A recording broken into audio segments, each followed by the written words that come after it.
Dragon Ball: The Breakers is one of the most fun Dragon Ball games that's almost doomed to fail. So for this video, we're gonna kind of break it up into multiple sections. We're gonna have the matchmaking section, where I go over the issues with that and suggest some fixes. We're gonna have the actual battle phase, where I talk about a couple of big red flags with that, and once again, suggest some fixes. And we're also gonna talk a little bit about spawning, and I'm of course gonna go ahead and suggest some fixes for that as well. But before we get into that, I would like to go ahead and share my history with asymmetrical multiplayer games. That way you guys know I'm not coming out of this from some random angle. This is a genre that became my favorite genre of video games ever. You see, when Evolve first came out, I dumped in thousands of hours in that game, and I even became a commentator for the game, where I would commentate pro matches for scrims and community tournaments. But I also played things like VHS, which is a much more recent game, and I also play a lot of Dead by Daylight, clocking in once again over 1,000 hours into it, and keeping up with all of the latest information with Dead by Daylight. So I've watched a lot of asymmetrical multiplayer games come and go. I've watched how they succeed and how they fail, and I know how their community responds to certain things as far as asymmetrical multiplayers are concerned.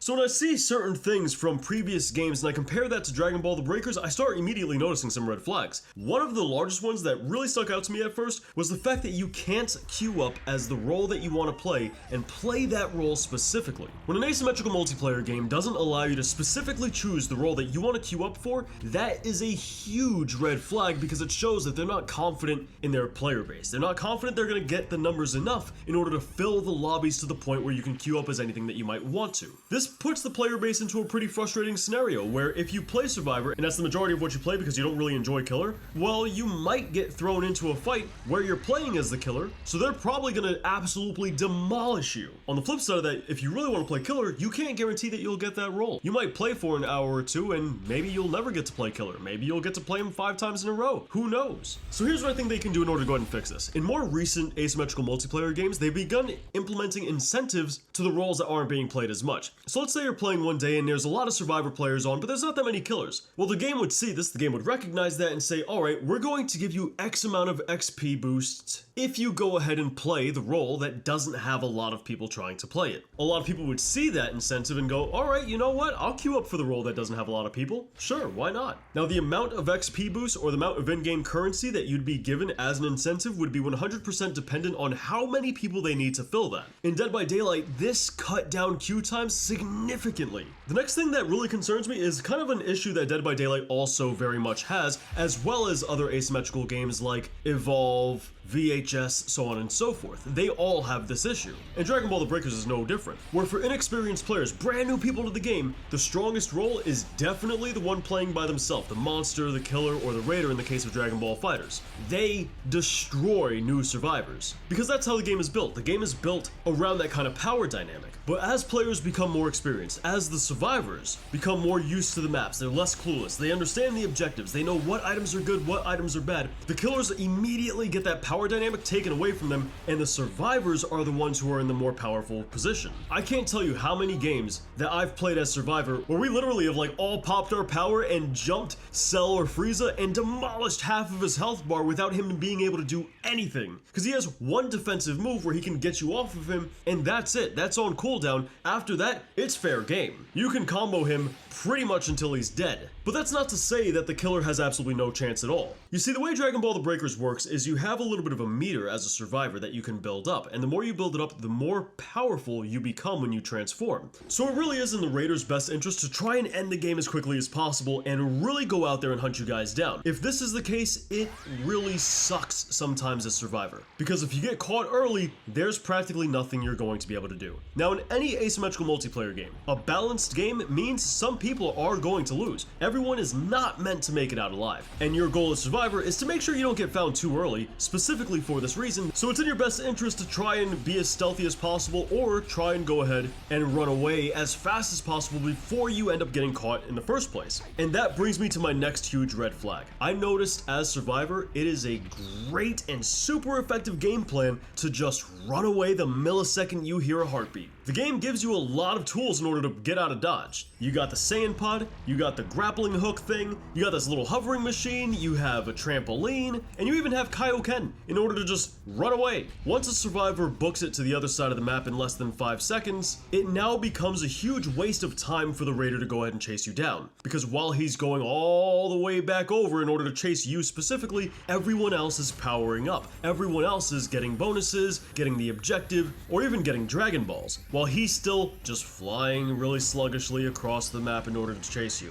It's not a good use of his time. So oftentimes it's usually better just to find somebody else in the immediate area, that way you don't end up wasting your time. But once you're in a lobby full of experienced people, everyone knows to just book it as quickly as possible, meaning you're forced to chase people across the map and waste your time, giving other people the chance in order to go ahead and power up, which means you're almost doomed to die as the raider late game in an experienced lobby. You see, these asymmetrical multiplayer games, they're always about time management. Every single one of them. Evolve, Friday the 13th, Dead by Daylight, VHS, Home Sweet Home, it doesn't matter. It's always about time management. As the killer, you have to be effective with how you use your time. Maybe you don't want to destroy an entire city of people because you can use that to power up, and destroying that gets rid of the civilians, which means you have less power, which means you're weaker for the end game. On the flip side, the same is true the other way around. Maybe if you do destroy them, you stop the survivors from powering up. Now, something that I think is absolutely crazy for Dragon Ball the Breakers is how they spawn you into the map. You see, when you spawn into the map, you can pretty much figure out where the killers spawn really easily. And that's because the game separates different survivors into different zones. So all you gotta do is look at the zone that doesn't have teammates in it, and that's probably where the killer is. Which means if you're fighting somebody like Frieza, you can just straight up avoid that area, wasting his time even more. Or if you're fighting Cell, you can literally power up to level 1, beeline it over to Cell, and demolish him before he even gets to his first form. I'll tell you, I mean, we did this. I had a game where I wasn't communicating with anybody, I wasn't playing with friends or anything. These were all just random people, and we all found Cell while he was still a little larva, and we kicked the crap out of this dude. He didn't really get the chance to do anything. We were only like level 1 and level 2. I found him first, I started wailing on him level 1, somebody else popped up, jumped in, while I went back and reverted to my normal form, and then we had a level 2 person come through, and Cell lost the majority of his health before he finished being a larva. So to avoid something like this happening, I would say spawn all the survivors in one location. The map is big enough for this. This allows characters like Cell who have a weak early game the space and the time in order to go ahead and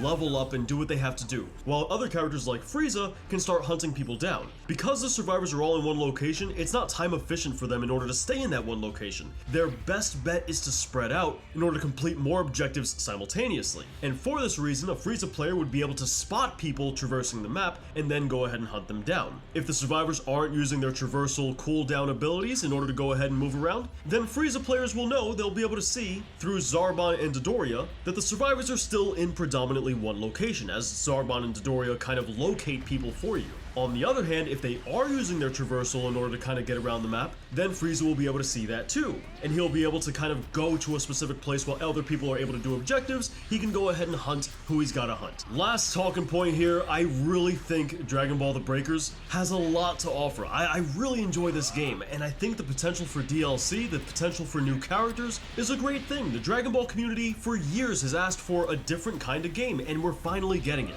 But it's not perfect. It's got a lot of flaws it's got to iron out, and I just hope it does that in time. Now, what's crazy to me about Dragon Ball the Breakers is it actually has a pretty decent progression system. There's different souls you can unlock, and the souls have cosmetics, as well as different moves you can unlock for them as well. Not to mention the fact they have a bunch of voice lines you can go ahead and unlock, which don't really serve much of a purpose in all admission, but it's an extra layer to something more along the lines of a cosmetic, which, on that topic as well, they got a bunch of different cosmetics you can also use, as well as different skins you can apply to characters. So not only can you actually dress your own custom character up, but you can also just throw on a Bulma skin, or throw on an Oolong skin. And who knows what other characters are coming out with in the future. I know they're coming out with Farmer with a shotgun, but they can also come out with like Monaka skins, for example, right? Like that would be dope. The potential for all that extra game content is definitely there. But before they can get to all that meat and potatoes, they gotta take care of some of these red flags. Otherwise, no one's gonna be there to stick around in order to see any of that. But dudes, that's my thoughts on Dragon Ball the Breakers. And if you played it, let me know what you guys think about it in the comments down below. But as always, dudes, I want to thank you guys for watching. I really do appreciate it. I'll catch you lovely people back here tomorrow.